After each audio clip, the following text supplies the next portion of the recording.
Oke guys. Baik lagi sama gue ya karena data gak bisa bohong ya. Hari ini itu Jumat 21 Juni 2024 IHSG dalam posisi naik ya. Ya naiknya juga karena Big Bang juga pada naik. Transaksi tembus 18T. Asing juga banyak masuk di perbankan tadi gede banget pada rata-rata triliunan ya, BCA triliunan, semua triliunan. Dan juga ditambah dengan FCA-nya brand dibuka ya. Jadi wajar naik begitu.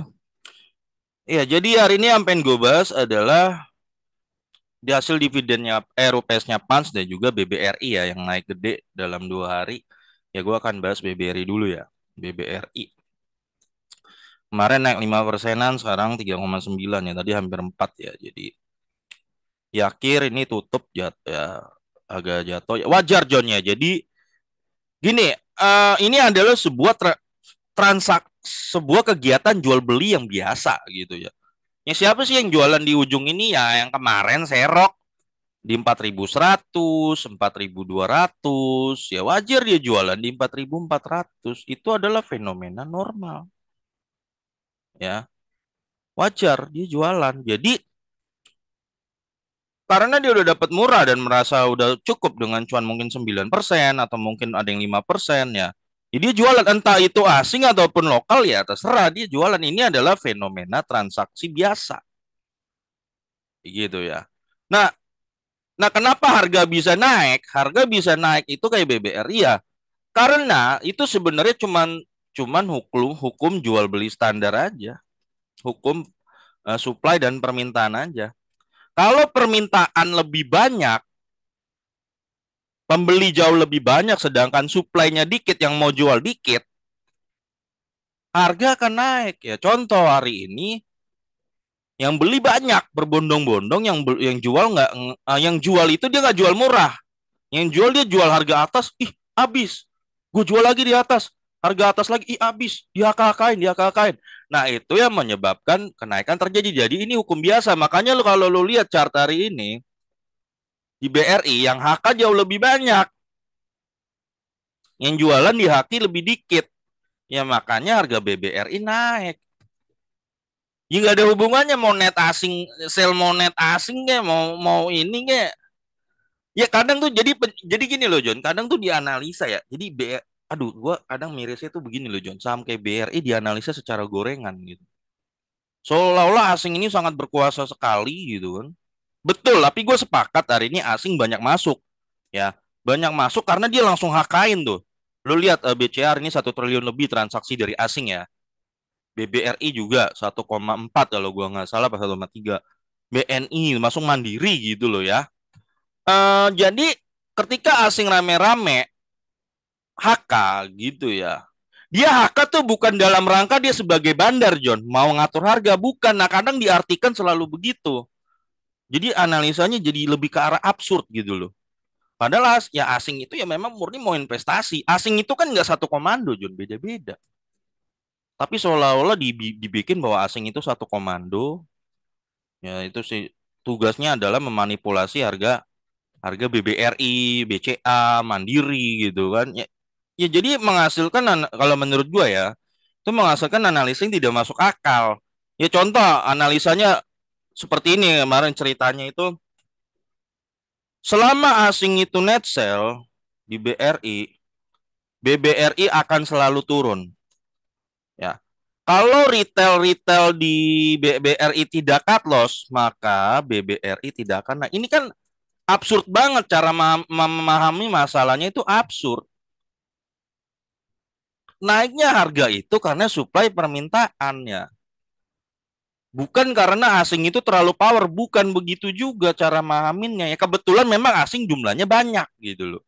Kebetulan dia mintanya juga banyak ya. Tapi kalau misalnya asing jualan terus apakah harga otomatis itu yang enggak ya? Buktinya hari ini kan asing net sell di BBRI. Mana sih?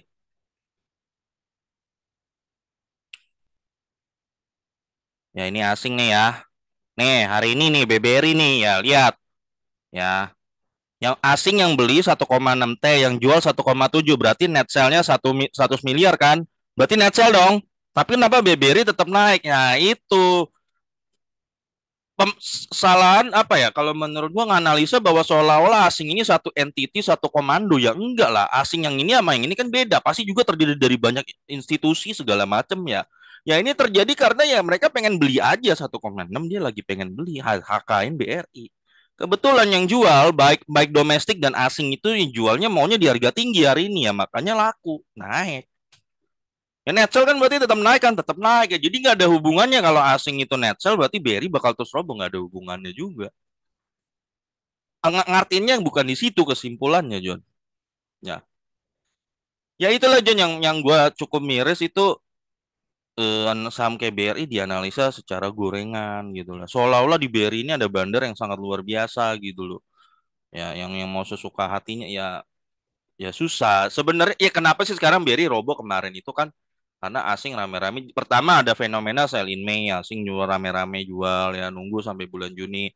Kebetulan The Fed juga belum terlalu yakin untuk menurunkan suku bunga dan belum belum lagi kepastian perang di Ukraina dan juga di Israel belum kelar gitu ya. Belum ada pemilihan umum Amerika ya. Macam-macam itu faktornya yang bikin asing keluar dulu. Dia keluar kan dia berarti jual barang harga jatuh. Itu transaksi biasa, transaksi biasa. Ketika lu tahu transaksi biasa seperti itu ya, berarti lu tahu ya nggak mungkin lah BBRI ke gocap ya. Tapi kan orang kan kebanyakan ketika lagi ditebar kan dia percaya, BBRI bakal ke 1.000 nih, bakal ke gope nih ya. Ya, ya, ya gimana? Maksud gue gini, salah mengidentifikasi masalah, lu otomatis salah mengambil kesimpulan. Salah mengambil kesimpulan, lu pasti salah mengambil tindakan, udah. Ya. Kalau lu ingat kronologi lagi kemarin balik waktu Morgan Stanley itu bilang Indonesia ini bursanya underweight. Gue kan bikin video kan waktu itu lu masih ada video gue berapa hari lalu lah. Nah, masih ada gue bilang. Menurut gue itu berita mereka mau serok, mau masuk itu. Waktu itu gue bilang masih ada videonya, gue bilang itu mau masuk. Mereka mau masuk bikin berita gitu supaya orang pada cut loss, makin jebol BRI. Ketika jebol mereka masuk rame-rame. Ternyata benar mereka masuk. Ini kan masih benar nih 5 hari lalu nih masih ada nih chartnya nih. Nih di sini nih. Dihancurin di sini di hari apa ya? Di hari ini ya. Rabu. Waktu buka karena habis liburan. Jebol ke 4.100 tapi langsung di HK. Ya, yang HK juga pasti banyak asing campur domestik juga ya. Kebetulan asing duitnya lebih gede aja gitu aja. Totalnya ya. Itu mereka mau nyerok, John. Mau nyerok. Ya, jadi mereka mau nyerok dibikin berita dulu supaya banyak yang cut loss. Ketika di sini mereka nyerok udah. Akhirnya ketahuan kan di hari Kamis naik 5%, ya hari ini juga naik lagi ya udah. Ya berarti ini arahnya memang asing udah mulai akum ya. Kelihatan transaksi ISG tembus 18 triliun hari ini. Ya itu biasanya kan cuma 9 8 ya, itu berarti tanda banyak asing yang udah mulai akum. Kelihatan tadi kok di BCA udah tembus. Itu transaksi nggak normal, di atas normal. Wajarnya tuh di BBRI ya, Big Bang-nya rata-rata 500, 600, 700 miliar. Itu wajar. Kalau terjadi di atas itu umumnya berarti ini benar-benar lagi diakum sama asing. Baik BBRI, BCA, BNI, dan satu lagi apa sih? Mandiri. Ya termasuk bank-bank lain semua lagi diakum sama. Jadi asing udah mulai inflow kalau menurut gua. Ya.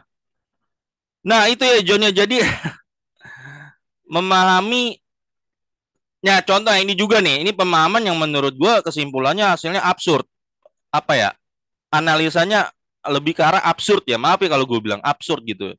Contoh, wah ini kebetulan gara-gara brand nih misalnya kan, mau dibuka hari ini asing, oh jadi hijau ya. Sekarang gini, itu kan analisa absurdnya begini. Kalau kalau emang gara-gara brand, kenapa asing ini yang HKN itu kan kira-kira sekitar 4 triliun ya, kalau 4 Big Bang itu ya. Kenapa 4 triliunnya nggak masuk ke brand aja kalau begitu, asingnya itu? Enggak, mereka nggak ngincer brand. Enggak, 4 triliun itu mereka nggak ngincer brand. Mereka ngincernya Big Bang. Jadi ini asing yang beda. Asing yang ada di brand itu asing yang beda, itu yang ngegoreng. Ya. Sedangkan asing yang keluar yang bikin IHSG jatuh kemarin rontok gitu ya. Big Bang itu rontok, itu memang asing yang kalau masuk pun mainannya di tempat yang aman. Mereka nggak bakal main gorengan di FCA, John. Nah, jadi makanya narasi yang keliru adalah FCA membuat asing keluar. Ya ini narasi yang kalau menurut gua absurd lah. Narasi yang keliru ya. Absurd ya. Yaitu FCA membuat asing takut keluar. Padahal asing yang waktu itu keluar di BRI bukan karena FCA. Emang BRI kalau FCA kan kagak. Ya sekarang kalau memang mau diartikan begitu, kenapa pada saat ini sekarang dia masuk, hari ini masuk, kenapa mereka nggak hakain brand? Gitu kan nggak dihakain. Brand itu transaksi 500 miliar, biasanya memang segitu. Hari ini 500 miliar, biasanya memang segitu kan gue ngamatin udah lama itu. Itu asing yang memang dari dulu bolak-balik goreng-goreng itu. Jadi nggak ada penambahan. Kalau memang benar masuk, harusnya transaksi brand hari ini 4 triliunan. Ya minimal 2 triliun lah. Gitu loh, kalau memang benar. Ya ternyata nggak. Jadi asingnya beda. Jadi jangan diartikan asing itu satu entity, satu komando juga. Enggak, beda. Ya. Nah itu ya Junnya. Jadi kemungkinan arahnya memang ya kalau kalau kalau BI nggak naikin lagi suku bunga ya Junnya. Kemarin kan memang sih nggak naikin ya. Tapi tadi tadi gue dengar berita katanya Pak Jokowi manggil Sri Mulyani lagi ya. Takutnya bisa terjadi dadakan yang bisa aja gitu. Karena kan rupiah lagi melemah nih. Ya kalau memang nanti BI naikin suku bunga lagi, kemungkinan ada crash lagi kemungkinan. Tapi untuk saat ini, kalau itu nggak ada ya kemungkinan ya arah-arahnya mungkin lagi bull gitu ya, bullish kemungkinan. Lagi arah bullish. Nah tadi juga ada bagus tuh yang komen tuh, wah berarti nih BBRI udah arah bullish nih di John ya. Berarti gua udah nggak akum BBRI lagi nih. Gua udah mulai akum misalnya PTBA yang lagi di VIR habis. Nah itu yang bener John, caranya kayak begitu ya. Ketika lagi pada orang pada takut di situ, lalu akumulasi, dapat harga murah, diskon. Ini enggak, ketika market merah lu ikut kabur. Ketika market hijau lu ikut masuk. Barengan pada saat hijau. Ya itu udah salah. Kalau menurut gua sekarang kan udah mulai arah bullish ya. Mungkin lu bisa average. Mungkin batu bara gitu. Misalnya yang lagi di fear-fear gitu kan. Ya, ya taktik tekniknya begitu memang. Ya. Ya, ini untuk BBRI ya John ya. Sekarang gue pengen bahas hasil dividen Pans juga. Sorry, hasil Europees Pans juga. Yang saham Pans. Ya, ini gue sebenarnya belum dapat, dia udah dapat berita asli belum sih ya?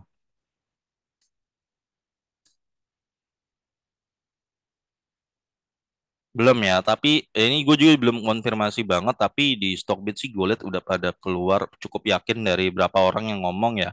Jadi dividen siapaan itu sekitar RP 152 atau 154 antara ini. Ya, ini dividennya PAN hasil Europees hari ini ya 152 atau 154 ya. Berarti kalau 152 yield di sekarang ya iya 8,8% gede ya. 8,8% berarti 152 itu DPR-nya 152 bagi 181 ya. Ya 83% ya. Gede banget ya dia ngasih laba buat pemegang saham. Selamat guys, ini gue juga termasuk yang portonya cukup gede, jadi gue seneng. Jadi basically seneng ya John ya. Ingat ya John, gue kalau bilang gede, kalau di filosofi gue nggak lebih dari 10% dari total porto ya. Ingat ya John, gue pemahaman gue tuh kenapa gue nggak usahain nggak lebih dari 10% ya setiap emiten gitu ya. Terutama yang gue incer gede itu supaya kalau memang nanti kenapa-napa dia di listing atau mungkin terjadi turun yang dalam, itu ketutup hanya dalam dividen perusahaan lainnya hanya dalam setahun gitu loh. Setahun kan dapat 10% total dividen atau 11 itu masih make sense di Bursa Indo ya. Jadi ketutupnya cepat.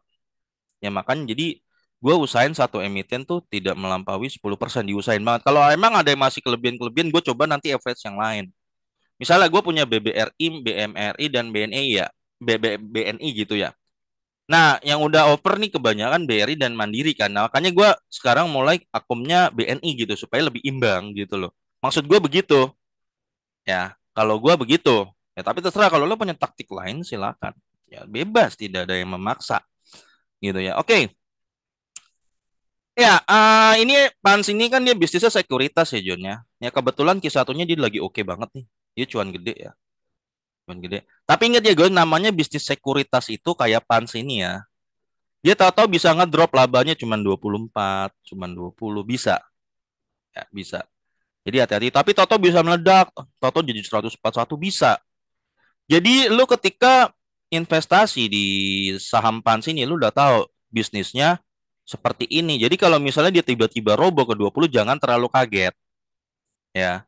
Tapi bisa meledak nggak? Bisa. Kalau meledak lu dapat dividennya lebih gede. Dia pernah bagi 250 kan. Wah, waktu itu banyak banget. Ya 250. Ya. Ingat aja dividen itu duit real ya, duit perusahaan yang ditransfer ke rekening lo. Itu bukan duit trader lain. Jadi lu nggak perlu saling tonjok-tonjokan gitu. Nggak perlu. Nggak perlu saling ngarang cerita buat ngebantai orang ya. Gini John, lu main di zero sum game. Si A ngincer BG 1000%.